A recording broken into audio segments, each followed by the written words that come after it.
Iceberg on my feet, the Speedy Gonzalez, Big Ma and Big Hawk, yeah, they my compadres. We ball every day like Catino, Mobley, I got a Cartier, but have you seen my Rolly? Oh, here goes. And welcome to episode 34 of Throwback Hoops. Just a reminder to follow the video show on YouTube and wherever you listen to your podcasts, iTunes, Spotify, Amazon, Stitcher. We're available everywhere. Appreciate all the support from everyone. You would have just heard me spit some bars from Little Flip's 2002 track Sunny Day, where he name drops Catino Mobley. And as always, I'm joined by my main man, Robbie Clayton. And Robbie, how good is it to see Little Flip, who was born and raised in Houston, Texas, to drop the name of a Houston Rockets favorite at that time in Catino Mobley in one of his rhymes? Yeah, what's up, Woods? Yeah, great to be back for another week, mate. Yeah, always good to hear the Cat Mobley name being shouted out. It's actually someone I've heard on quite a few hip-hop songs from around that era as well, so he's obviously someone that was popular. Of course, someone we saw in that Big Three tournament filling it up with his grey hair a few years ago, so that's right. Yeah, and Robbie, just like every week, we rock our jerseys, and I see you got one of my favorite players' jerseys there as well, and one of yours as well. So why don't you tell the audience a little bit about what you got hanging and what you're wearing today? Got some real old school today, don't I? So yeah, I'm doing the double Billy Owens champion jerseys today. So yeah, if anyone else has two different champion Billy Owens jerseys, I'd like to meet them. The one I'm hanging up is his time with the Sacramento Kings. So you can see the black Kings jersey hanging up there. I'll just stand up and show you the one that I'm wearing today. Probably appropriate given the result that just happened in the NBA to be wearing this jersey, but I'll just give you a look at this one now. And for everyone who can't see, Robbie's wearing the champion mid-90s Warriors Billy Owens jersey. Reminiscent of hanging with Mr. Cooper, where Billy Owens' name was dropped many times, Robbie. Definitely right around that era, wasn't it? Yeah. Yep. So look, a little bit about Billy Owens. Yeah, as you know, Wood, someone I always really sort of liked his career when he played. So 10 seasons in the NBA after getting drafted by Sacramento at pick 3 in the 91 draft out of Syracuse. Interestingly enough, Owens was actually a holdout with signing his contract with the Kings and was actually then traded to the Warriors for another one of my favourites in Mitch Richmond. So he then played 3 seasons with the Warriors before being traded to Miami, and he also ended up playing for Sacramento after all that stuff that happened with him not signing the contract. And then he also played with Seattle, Philly, and Detroit to sort of round out his career there. Look, not a whole lot of accolades for this guy there. He made the NBA All-Rookie team in '92. He did represent the US at a couple of tournaments, so he won 2 silvers and a bronze in some minor competitions there, including that 1990 Goodwill Games that friend of the show Andrew Gaze spoke about when he was on there. So look, his number 30 jersey is retired by Syracuse. Interestingly enough, his son Chaz Owens is actually currently playing for Syracuse, so might be a name to look out for there. Look, I guess post-career, Owens has been working as a player agent amongst other things there, so he's kind of still relevant in that NBA landscape, I guess. So I do apologise, Woods. I do not have a Billy Owens bobblehead. Not sure if they ever made any there. I probably would have bought it if they did. But no, that's the Billy Owens double. I was looking forward to do this. It's one that I sort of, it was quite hard tracking down these 2 jerseys over the years, especially the Golden State one, actually. So yeah, that's Billy O, man. Love Billy O, right? He had a great game, didn't he, there? So what about yourself there, Woods? What are you rocking today? For sure. I'm just going to stand up. So Woody's standing up wearing a Detroit number 7 jersey, and it's not Thon Maker. It's actually Englishman Ben Gordon. Well, kind of Englishman, right, Woods? Say again? He's kind of an Englishman, right, Ben Gordon? Yeah, he was born in London, right? Yeah. So, and as I said before, not a Thon Maker jersey, because it's the exact same number and style of jersey, given that Detroit have literally never changed their jersey designs over the years, but yeah. And Rob, before I jump into it, I just want to talk a little bit about Ben Gordon in his post-playing career and what he's done. He's recently come out and said he's had problems with mental health, and he's been diagnosed with bipolar disorder, and he's even had thoughts around suicide and things past in his life. And mental health is something that means a lot to us, and it's really commendable of him to actually being an ambassador for mental health within sportsmen and really speak about it openly, because it's not easy for him to do that. So definitely. Big shout out to Ben Gordon, right? So yeah, anyway, going on a little bit about Ben Gordon, something unique about him. Robbie, what is that? Well, that he was a ridiculous bucket getter, but I don't know how unique that is. But yeah. Oh, he's the 50-point club as well, right? Well, no, something else. Yep. I don't know. Okay, he's the only player to have ever won the sixth Man of the Year award as a rookie, right? So, Yep. unbelievable achievement there. He obviously also won a NCAA title at UConn, if I'm not mistaken, alongside Amaka Okafor. He was the third pick in the 2004 NBA draft. Most known for his time with the Chicago Bulls. It's funny having a Gordon, just a Jordan without the J replaced by a G, right? And playing on that team, right? Imagine Ben Gordon in today's game, Woods. Oh, hell yeah. And as you mentioned, he had the 50-point game when he was with Detroit. Those two signings of Charlie Villanueva and Ben Gordon were much maligned, if you recall, right? They threw a lot of money at those guys. And then, he had a nice few years with the Bobcats, faded out of the league, and then came back with the Orlando Magic, right, for one more season. Yep. And he tried to make a few stops with Golden State and whatnot, but never made the full roster. I guess his career faded out from there around 31, 32 years of age. But as I said, he's had a lot to do post his playing career. NBA All-Rookie first team as well. Just loved his game. Loved his stroke, man. Same age as you as well, Woods. Yep, 1983. Yep. Man, I was just a huge fan of the way he played, and just always excited me when he came on the court. I always picked him up in fantasy basketball a bit too early, didn't I? You did. So this is what I like about these jerseys we wear, Woods. We don't just come out with these name players or the ones that, Rebel stock those 8 jerseys or whatever. We sort of rock jerseys of guys that we just had these, liking for, back in the day. You always loved Ben Gordon. I always loved Billy Owens. So great that we can sort of rock those and, tell a bit of a story about these players. Terrific, Robbie. And since we got the NBA theme today, with our jerseys and stuff, let's just kick it off with some discussion on the NBA playoffs. So you spoke about it in the intro. So why don't you tell the audience a little bit about what happened today? So it's the 27th of May. It's a Friday today, and Golden State just closed out the series, right? The game literally just finished about 10 minutes ago. So, look, I don't think it was too big a surprise that Golden State closed it out at home there. They got the gentleman's sweep, as they call it, with the 4-1 win over Dallas there. Look, Dallas were pretty ordinary today, I've got to admit. Luka was probably complaining more than he normally does today. He looked a bit. Is that even possible? Yeah, I know. Him and look, people say, what about Trey? It's not always about Trey when I talk about other people, but Jason Tatum and Luka, geez, they certainly complain a lot, those two. But look, he's had a great series. I think he looked a bit worn down today, but Golden State were good. Klay Thompson had probably his best game of the playoffs today. Got some cameos like Bielitsa had some good minutes in the second quarter. I think Draymond was good today as well. So I like the way Golden State are looking. They're sort of Kerr's utilising that roster well. We saw Kuminga have a couple of decent games in the series. So look, it's kind of tending towards what we maybe thought, that Golden State and Boston NBA Finals, but honestly, with that East series, who knows? It's just the strangest, crappiest series that we've seen for quite a while. So, if Boston were to win the next game by 20, it wouldn't surprise me. If Miami were to win the next 2 and win, that probably wouldn't surprise me either. So, yeah. Yeah, the East has been a bit disappointing. There's been some slightly closer contests in this Western Conference series, I'll say that.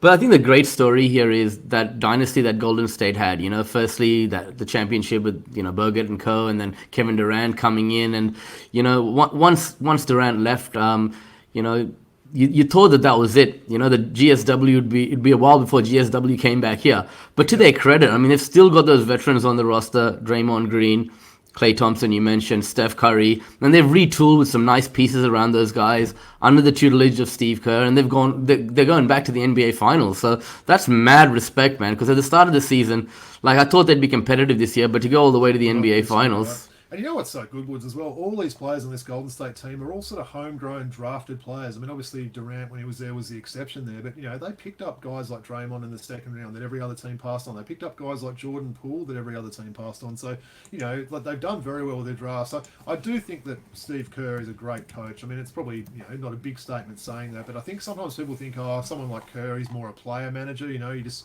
has these guns on the team. But I really like the way he coaches it. And you can tell how much they love the guy as well. So, yeah, full credit to Golden State. And look, if it is a Golden State Celtics final series, won't that be an absolute cracker? Definitely. Hopefully some closer games in the final. And shout out to another guy who was part of the old teams of the Golden State Warriors. I think he might have won in the 2017 and 18 championship, I think, if I'm not mistaken. It's Kevon Looney, man, right? This guy, he stepped up. He's had a 21-point game. He's had a 22-rebound game. He's averaging, something like 12 and 12 or something like. I mean, don't quote me on that, but he's averaging a double throughout this series, and with all the attention focused on some of the other guys, Kevin Looney's had some good games this series, and he's really stepped up, right? Yeah. He definitely has. Really smart player, isn't he? He's always in the right spot. He's sort of doing all those things that don't show up on the box score, setting all these screens, crashing the boards, passing well out of the the low post and everything else like that. So I'm sure guys like Curry would love having someone like Looney by his side for these big games. Yeah, and I was speaking to a friend recently, and he was pointing out that I think Looney was at UCLA, if I'm not mistaken, right?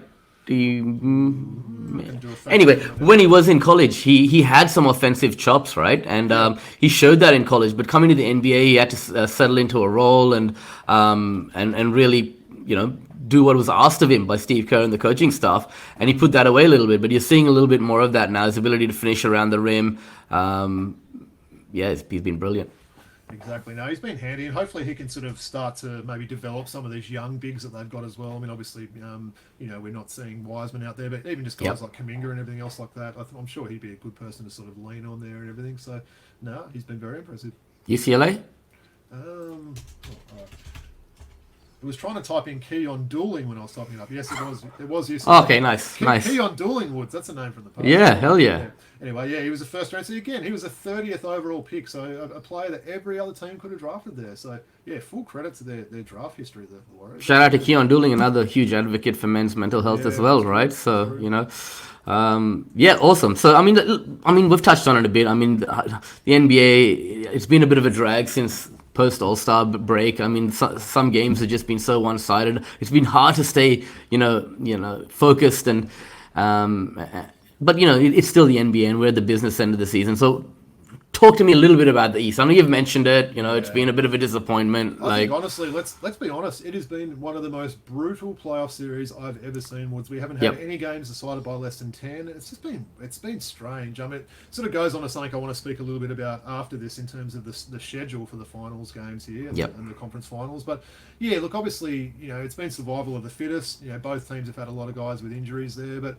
I don't know. I sort of sat down every game this week expecting it to be, a high quality, exciting game, and I just end up leaving disappointed, honestly. And just some of those shooting percentages in that game yesterday. I think Miami had the lowest shooting percentage in a playoff game ever. I think I might have read it, 30%. I think the average losing margin for these playoffs is the highest it's ever been in playoff history. Another stat, I think it was in game 4 there, Woods. Miami starters scored, I think it was 17 points for the game, which is the lowest ever since these stats have been recorded for a starting 5. So yeah, I think 1971 was the last. When they first started recording. We don't know if it's the most ever, but certainly since they've recorded it. But look, I think they have really missed Tyler Hero, Miami. Oh hell yeah. Jimmy Butler's kind of hobbling around. Bam Adebayo had his one good game when Robert Williams didn't play. Just like I spoke about in last week's podcast, when Robert Williams goes up against Bam does nothing. And apparently this has been the common theme since these guys were like playing AAU basketball and everything else like that. So Robert Williams has really got Bam's number there, I reckon. Well, that big game Bam had, I think it was the 4th time in NBA history a center's led the team in points, blocks, rebounds, assists, and steals in the same game. So... And he needed Robert Williams to be out to do that, obviously, right? Yeah. Hey, Woods, what about some thoughts on your boy Kyle Lowry? Oh, yeah, man. I was just about to say, man, he put up a donut, Wow. That contract's not looking really good, right, for Miami? He can't guard anymore. He's slow. Like, he just makes turnovers. His three-point shooting, which I always thought was a pretty good weapon for him, is just woeful at the moment. So, yeah, he's looking really, really bad. I mean, I don't know. He's obviously been dealing with injuries this year, so I don't know whether he's fully cooked at this stage. But, look, the guy's 37 years old, so... I don't know. Yeah, I mean, we'll have to see next year. I think the big blessing has been Gabe Vincent, right? And his game's stepping up. Playing more. Yeah. And the problem they've had is the depth. They don't have it. They're not even playing Deadman anymore. I don't think. The Oladipo looks. Really? Yeah, I know. Oladipo looks washed up, right? Yep. So I mean, they literally got 2 or 3 guys off the bench that they're using, right? And hey, what about Morris? Why do they never give Morris a go? Like, he was pretty handy a couple of seasons ago. Apart from just being on the bench and being a troublemaker sort of thing, they haven't even seemed to try him out there. Yeah. Which does he's still on that roster. He is. Yeah. He's still there on the bench making trouble. Yeah. Easy. Yeah. But no, interesting. But look, it really has been a brutal. So who are they using off the bench? They're using Martin. They're using. Martin's played a little bit. Yeah. A little bit. Obviously Oladipo. Yeah. you know, I mean, they've kind of shifted up that guard because they're getting nothing out of Max Strus either, apart from one good game he had there. So, yeah, I think they've shortened the rotation. They're just not getting anything out of these guys there. And look, I'll probably go on to that next point as well, Woods, that I sort of briefly mentioned. What are your thoughts on this playoffs schedule for these conference finals? So obviously, everyone's aware it's a game every day. So basically, you play and you get one day off. It seems a bit strange to me. I don't know why they couldn't have had an extra day off between, you know, when the series shifts from one city to another. So basically, have an extra day off after game 2 and game 4, maybe. Bit of recovery for the players, right? Exactly. And the way they've kind of, Adam Silver's obviously tried to, extend the schedule and try and not make the schedule so brutal like it's been in the past. It just seems strange to me they've done it this way this year. I don't think they did it last season this way. And maybe it's no coincidence with all these injuries. I mean, we've probably seen about 8 different guys get injured in this brutal East series. And look, it probably has affected, maybe Dallas a little bit, probably more than Golden State, just in terms of Luka. He's obviously looking a bit sort of, out of whack and everything today after playing all these games. But yeah, what's your thoughts on that? Yeah, I definitely agree with you, right? And maybe some of these one-sided contests wouldn't be so prevalent, with a little bit of a break, recover, and you can get the best performance out of your players, keep guys fit, as you said, and these one-sided games wouldn't be as common, I feel, right? So yeah, I'm with it.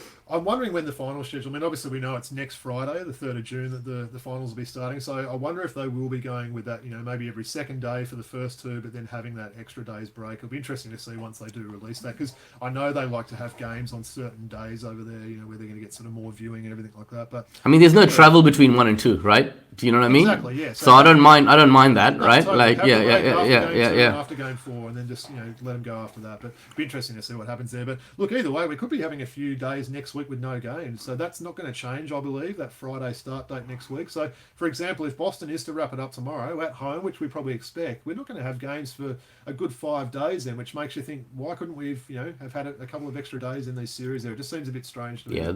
The one caveat there is hopefully these guys get a nice break, Golden State and probably Boston, and then we have a really good final series. Because as you said, it's been really disappointing so far, so at least give us a good final series, right? Exactly. I'd love to see those two. I mean, we said a couple of weeks ago they've had some good history, these teams. They seem to have pretty exciting and competitive games when they play. So, yeah, let's hope so. I think I'd much prefer to see Boston there than Miami. Just Miami a little bit hard to watch sometimes, but anyway. Yeah, awesome. And we can turn our attention to the draft afterwards, right? That's it. Yeah, okay. So look, let's just jump on to some general discussion, Robbie, right? NBL season's over. So I'm going to throw a few quick points at you. First one, Anneli Maley. She's been released by Chicago, Robbie. Played a few WNBA games. Got significant minutes, but it's been a good experience for her, right? It has. Look, it was a bit of a shame to see that, wasn't it? Look, the first thing I thought of was, what is Chicago doing with their Aussie women there after getting rid of Shyla Hill last season, I think it was. But yeah, look, I mean, obviously, she's very young, so hopefully she will get another opportunity. Yeah, it was a little bit disappointing to see that though, right? Yeah, definitely. The caveat is she's going to be available for the second and third game in the friendlies with Japan and the Opals. So that's good for the Aussies, at least, that they get her back, and we'll hopefully get to see her tearing up the NBL again, yeah? Yeah, looking forward to that, definitely. All right, so I just want to then move on to Brittney Griner. Okay, now, bit of a situation here, as you may know, and Brittney Griner's wife has just come out, Cheryl, and says she wants U.S. President Joe Biden to secure the WNBA star's release and get her home from Russia, where she's been detained for like more than 3 months. So just a few key points I just want to touch on. She was allegedly found with a weed vape, right? And Brittney's wife has said she last spoke to her 100 days ago. So, I mean, what are your thoughts on that, Robbie? It's a crazy situation, isn't it? And look, we were talking about that before. I mean, obviously, it comes around that time when she got there, right around that time when obviously Russia had invaded Ukraine and everything else like that now. So it's obviously just a massive political thing now. It's pretty sort of sad to see something like that going on. We know a lot of these American girls have gone over to Russia over the years, haven't we? And sort of played in that Euro League over there. And look, while they are getting paid a lot of money to go over there, I mean, I think, obviously the door's shut now with any of these, as Americans. They're not going to go back and play in Russia now. So, yeah, I think it's 98 days or something like that. I know Jalen and Jacoby always give it a bit of a countdown on their podcast, but it's a crazy situation. It's a shame that just this political thing has kind of come in front of everything, hasn't it? Yeah, and she's been stuck in the crossfire. And actually, there's a penalty of 10 years in prison potentially for her. She hasn't been charged, right, or anything? Woods, no, she's just been detained. She's just detained. Yeah, I mean, that's just crazy, isn't it? So, yeah. Well, look, I think the governments have got to start getting involved, because they're the sort of things, before long with stuff like this, before you know it, it'll be 6 months, it'll be a year, and you won't won't sort of hear again, sort of thing, if that was a regular kind of person. But yeah, it's a pretty sad and just ridiculous situation, really, isn't it, in this day and age? And we wish for her safe release and her return back to her home country in the US, right? Absolutely, yeah. All right, thanks, Robbie. So I just want to move on to Carl Zunic. He's been re-signed by your Perth Wildcats to a full contract from a DP contract, and he's got 2 years on it, I think. So, I mean, that's justification for the kind of work he's put in over the last year with the Wildcats and as well as with the Boomers. And I think you said offline to me the other day that he's been performing pretty well in the NBL1, right? He has been. Look, I think it is a good signing. We want to sort of keep those guys, obviously a young sort of talent, everything. He had a good career in America playing college and everything like that. I think he's 22 or 23. Look, I think that probably means that maybe someone like Kevin White's roster spot is probably no longer, I'd say, now that, Zunic is a full member of the team there. But yeah, look, I like the way he plays. Apparently, from all reports, he's a really good guy, great teammate. Obviously, he's known as being a good defender. Look, I think with some more opportunity and some more minutes this season, hopefully he fits into Morrison's offense sort of well and gets a go there. But no, I'm excited about that. And while we're on the Wildcats as well, Woods, I saw that they had re-signed Todd Blanchfield, which the length of that contract surprised me, to be honest. A 3-year contract there, which was a little bit of a surprise. Look, I think we all know with Toddy, it's all about his health, isn't it? The guy he's a great player, but he's had a few injuries the last couple of seasons. The season before last, he was really handy with that last season with Gleeson.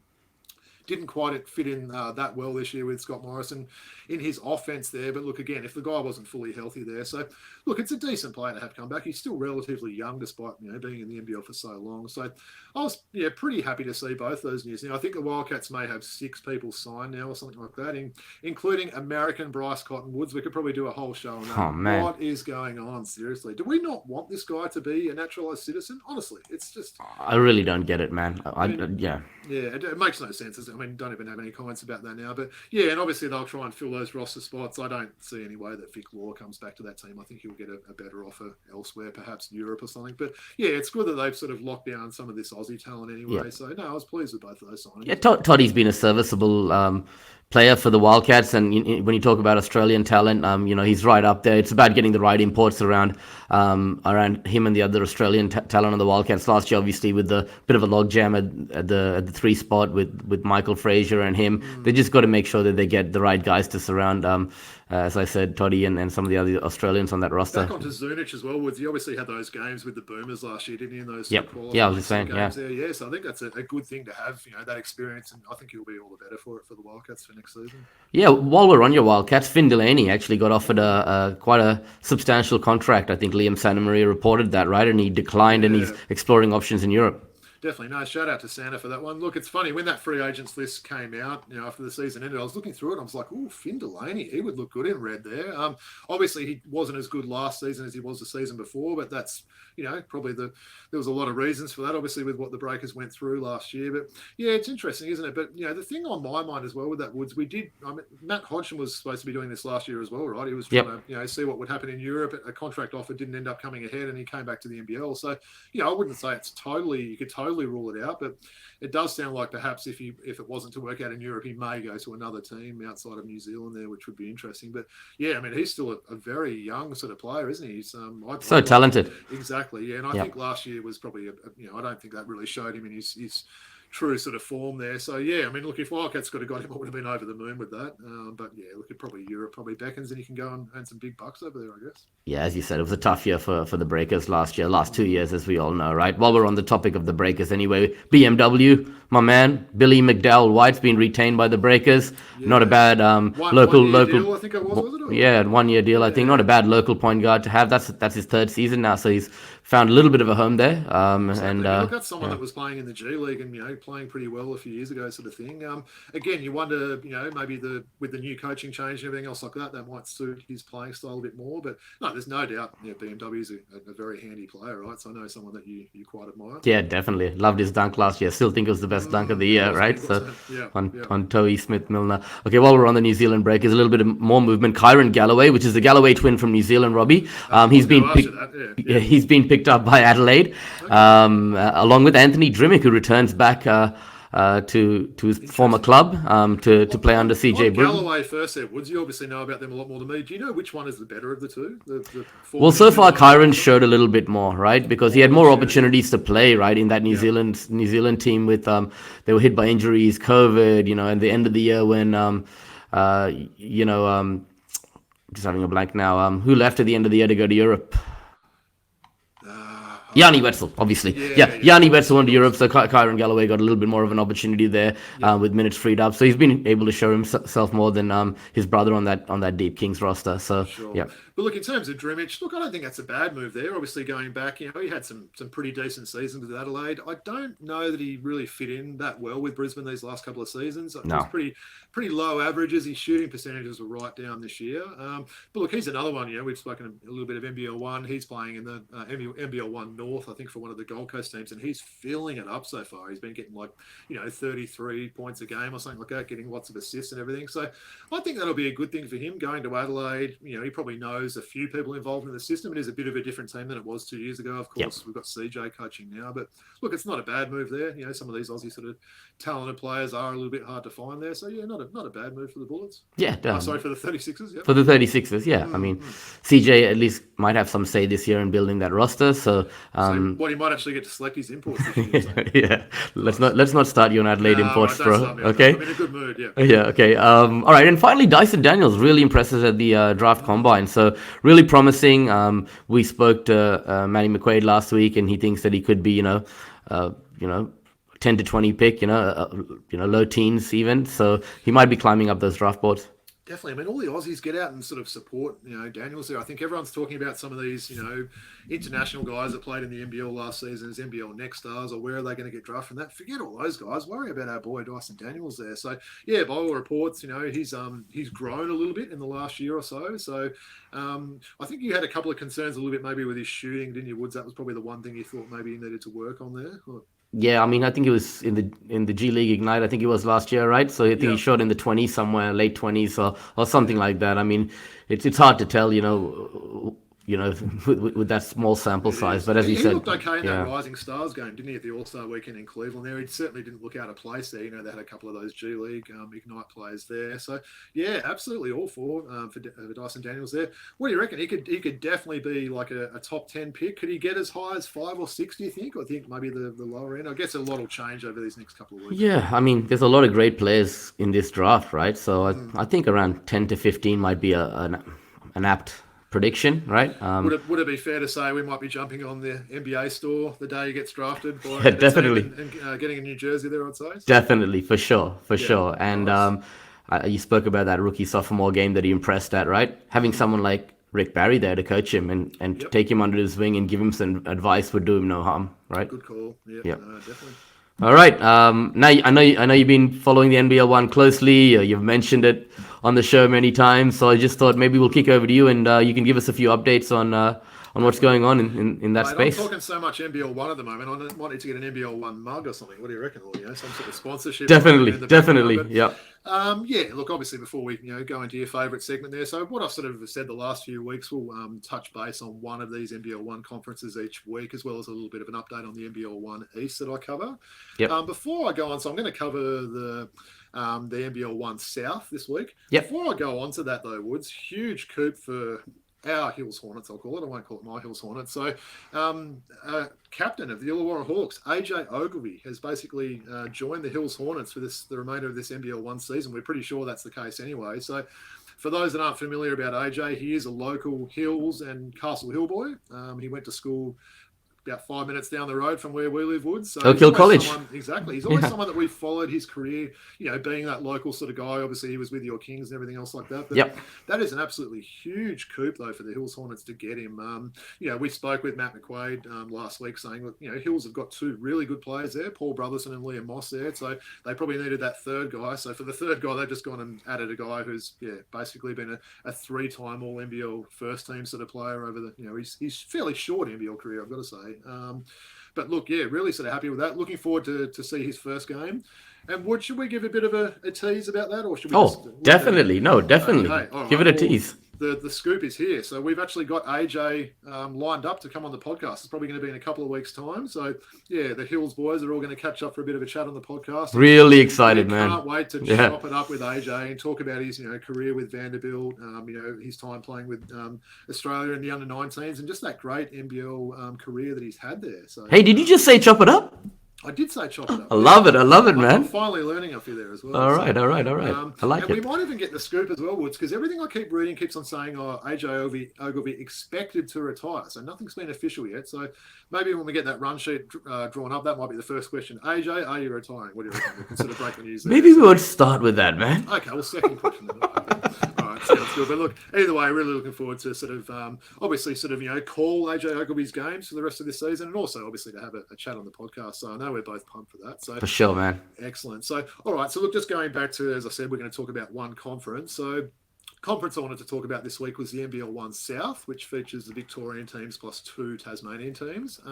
Woods, I love reeling off a whole list of names there, but look, I do like doing this just to sort of show off some of the talent there. So these were some of the players that featured in round 6 in the NBL1 South. So we've got names like Nick Marshall, Owen Odiggy, Jack White, Harry Froling. The Sandringham team, Woods, check this out. 5 players they're going with here. Shea Illy, David Okawera, Dion Prewster, Towie Smith-Milner, and player coach David Barlow. What are your thoughts about that? Just basically united on that team, man. Those guys could be starting for Melbourne United, right? Yeah, so it'd be hard to beat that. So those guys. And look, the list isn't over yet. So there's Kwani, your boy DJ Vasiljevic there, Woods. Dane Pennell, Lachlan Barker, Daniel Trist, William Hickey, Dan Akuth, Ruben Tarangi, Mason Peatling, Adam Gibson. Do you need to go and put the kettle on something on, Woods, while I continue with this? No. Go, bro. You're good. All right. Dang, Daniel Dillon, Benny Lewis, old Wildcat boy, Dexter Kernich-Drew. So that's kind of a list of players that just suited up last weekend. So we may get a few more coming now the NBL season's finished. Robbie, is that a little bit of a hint into what David Barlow might be doing post-retirement, It's a good call, isn't it? Yeah, I mean, it's a good way to do it. Start off with the player coach. Yeah, he seems like someone that does have a good basketball brain. So, yeah, good call, Woods. You wonder if he might maybe retire from the NBL and maybe end up on a bench somewhere, or whether he tries to get sort of his work experience now. So, good call. And look, I think it's good to see some of these names that we've sort of seen. I know, Odiggy, someone that you sort of remember well, Benny Lewis, athletic sort of guy there. So, and that's the thing with this NBL1 now. There's a lot of eyes on this league. You can go to the NBL1 website. You can stream all the games on there, either live or on demand. So look, people are going to be watching some of these players there. So especially if the NBL is looking to expand there's going to be some more roster spots open. So it's a big opportunity for some of these local talented guys, isn't it? That, I guess guys like Odiggy, Benny Lewis, they're not that old yet sort of thing. They're probably still a chance to maybe make it back on a team there. I think Benny Lewis might be mid-30s by now, but Owen Odiggy is late 20s, and Melbourne United invested a lot of time in him, and he had a great junior career, so I was really surprised that he faded out of the league so quickly. So cool. This NBL1 played when it is in the off-season, gives all these executives a chance to have a look at some of these guys and see if they've got something left in the tank. You mentioned someone like Dexter Kernich-Drew. These guys, surely that guy, isn't he? Surely they'll get another shot in the NBL at some stage. I agree. And look, that NBL1 South, it's now 5 rounds in. So the standout teams to me so far look to be Geelong and Mount Gambier. They're both on 6-1 records at the moment. So so that's obviously the NBL1 South. So we'll continue to talk about one of those each week.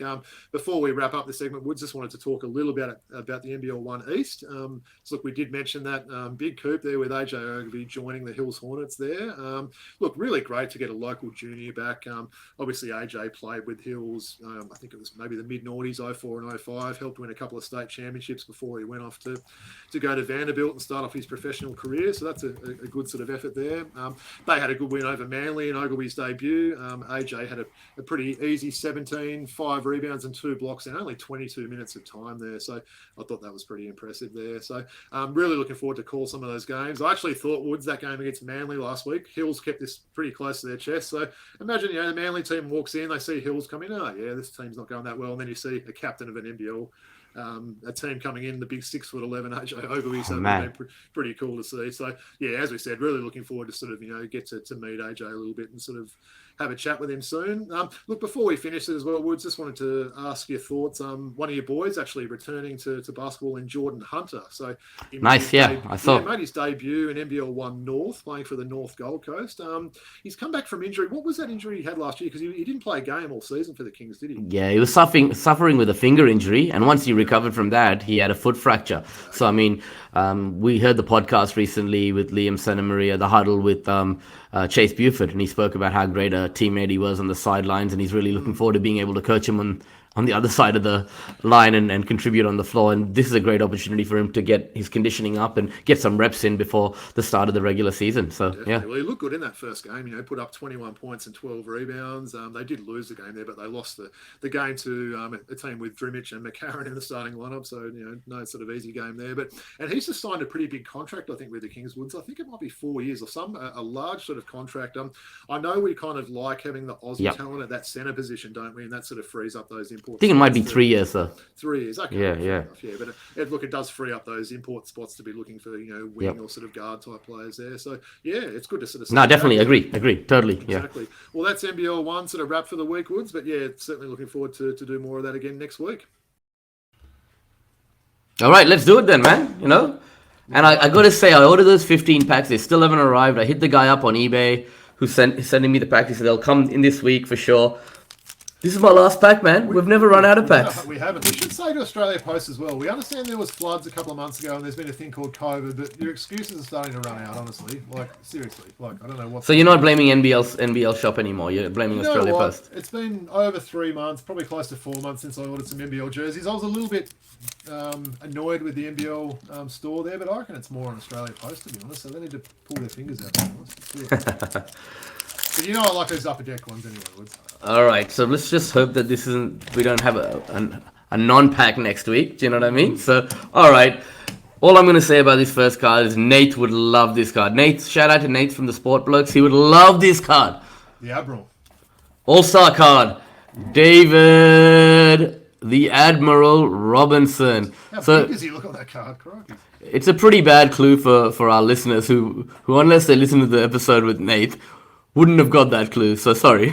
You could have given a clue about the Navy or something like that. Yeah, I could have. My bad, guys. My bad. All right. Can't really remember this guy, to be honest, but he was drafted by the Kings. And my only clue will be boys in the... Steve Hood? Steve Hood! He's the one that played NBL, didn't he? I think he might have. For the Canberra Cannons. Remember his name? Yeah. Steve Hood. I know it's not good for podcasts when we're Googling facts. That's all right. And stuff like that, but Steve Hood. Okay, I'm pretty sure if this is the one I'm thinking. Yep, Canberra Cannons in 1992. Damn. So yeah, former NBL player there, Wood. So damn. Remember him. Yeah. I remember a Hood in the NBL. I wasn't sure it was this guy. 42nd pick. Yep. In the 91 yep. Draft. Okay. So was Phil Smythe on that Canberra Cannons team? Maybe. Cannons in 92. Yeah, he probably still would have been around then. 92, wouldn't he? Yeah, I can't totally confirm that, but they actually made the quarterfinals that year. They were led by Barry Barnes and lost to Southeast Melbourne that year in 1990. I think Smythe might have been on that team then. Yeah. Okay, I always say this guy's probably one of the most underrated centers in the 90s. We've had his card many times. It's an All-Star card, East All-Star card, okay? I'm talking about, and I'm not going to give you the clue that's going to actually give it away straight away, right? Give me a number. 43. 43. Oh, Brad Doherty. Yeah. Brad Doherty. And we've pulled his card a lot of times. We have got a few of his card, haven't we? Not an All-Star one, though. Not an All-Star one. We haven't had that. Really All-Star jerseys, too. Jerseys, really unfortunate. Only a 10-year career, but obviously he's got his NASCAR thing going on now, right? Still going well, isn't he? Yep. Oh, okay. Legend this guy was. Played for the Nets. I remember him most fondly with the Nets. He could get buckets, when he wanted to coming off the bench as a bit of a six-man. 6'5", then moved to the Bulls. Played alongside MJ. I'm talking about none other than Dennis Hobson. Yeah, I got it just before. Yeah, Yeah, it's funny. I don't remember him that well for the Bulls. I do remember him more for the Nets, I think. Yes, me too. Yep. Okay, man. Rest in peace to him. Possibly one of the greatest shot blockers of all time. Former Utah Jazz big man Mark Eaton. I remember seeing a game he played very early on, like on those old ABC Friday night games, and I think the ball sort of went out of court, and he reached up and he grabbed the ring from a standing position sort of thing. And I remember me and my brother were just shocked, like literally one of the biggest human beings you would have ever seen. So yeah, absolutely, shout out to the big Standing man. at 7'4" tall, he did, Boy. Yep. and he has some great records in terms of blocks, right? Yeah, in terms of blocks in a game, I think. Yeah. Yeah, etc. Because that was when actually teams used to actually shoot it from inside the woods. It'd be hard to block shots now when teams are shooting 80 3-pointers a game. Okay, they've got his height right on this card. He's 6'6", Phoenix Suns. Played for the LA Lakers. Love this guy. Who am I talking about? Cedric Sabalas. Nice. With that Phoenix jersey we talked about last week that we loved, Yeah. right? Yeah. Love it. Nice. I'm trying to think, have you got a Sabalas jersey, Woods? No, I don't. Sure I've got a Lakers one. I don't have one. That would be such a sick one to have, right? Yeah. All right, Keith, just fill in the time for 10 seconds. I'm going to check if I've got a Sabalas jersey, because that would be a good one to sort of wear, because we have kind of pulled up, his name a few times now, haven't we? I do have a said Sabalas jersey, Woods. So I've got a Lakers yellow 23 champion jersey there. So I'll have to rock that one, Dave. Yeah. With the Van Exel, I'll rock, You like how I can call it up so quickly, right? With my yeah. my record of my jerseys. Yep. All right, sick. Okay, this one, we've pulled this guy's card so many times, man. Parks and Recreation, baby. Oh, not again. Detlef Shred. How's his hair looking? Oh, his hair's looking great on that one. Yeah. What was his height, let's say? Was he about 6'8" or something? Or? 6'10". 6'10", okay. Yeah. Well, he was pretty mobile. And he could shoot that ball beautifully, man. He was another guy a little bit ahead of his time, wasn't I've got a Sonics jersey of his, by the way. So Nice. yeah. Okay, man. We've got this guy's jersey. I mean, I've said it before. I'll give another clue about this guy. He works with a lot of big men after he's retired. Dwight Howard done a lot of work with him. He likes helping. Yeah, Hakeem the Dream. With apologies to Shaq, he's the greatest centre I've seen in my lifetime. I do think probably Kareem would go down as the best centre, but look, he was like really old man Kareem when I got into it. But great card that one as well. But yeah, he was so good to watch. Absolutely, he's the best I've seen ever. Yeah. You know what I mean? Undersized too, wasn't he? In terms of he wasn't one of these 7'2" giant sort of centres, but yeah, he was a great player to watch. Okay, this guy's name is forever going to be linked with Michael Jordan. A great college player, but injuries just never let him live up to expectations. I'm talking about none other than Sam Bowie. Sam Bowie, exactly. It's funny, people sort of like to say he was a bust, wasn't he? I don't think he's a bust. A bust is someone like maybe like a Michael Aloha Candy or one of these sort of guys. I think Bowie was just sort of cruel more by injuries, but the guy was a skilled player. Anthony Bennett is a bust. Yeah, definitely. That whole draft was a bust, wasn't it? Jeez. Yeah. Interesting. I like those old Nets uniforms too. They've been long and forgotten, haven't they? That light blue sort of colour. Yeah, I mean, in his second season, he's putting up 16 points. Guy could play it, definitely. Like pass the ball too for a big man. 10 rebounds. Like, dude, the guy's good, man. Like, yeah. And there's a nice documentary on him about life after and how he's forever been maligned his whole career. I don't know if you've seen that documentary before, but I haven't. No, it would be frustrating for some of these players when you always judge on the actual draft position, right? It's pretty crazy. But hey, Woods, we still haven't pulled one of these hologram cards that I love in these upper deck packs. Like we haven't had one of these hologram inserts. Let's see if you can make that happen. Yeah, for sure. Going Big. That's the name of the documentary, by the way. Yes. Sam Bowie. Yeah, it's an ESPN 30 for 30, right? Okay. So, yeah. Yep. All right. I'm not talking about Darnell. I'm talking about...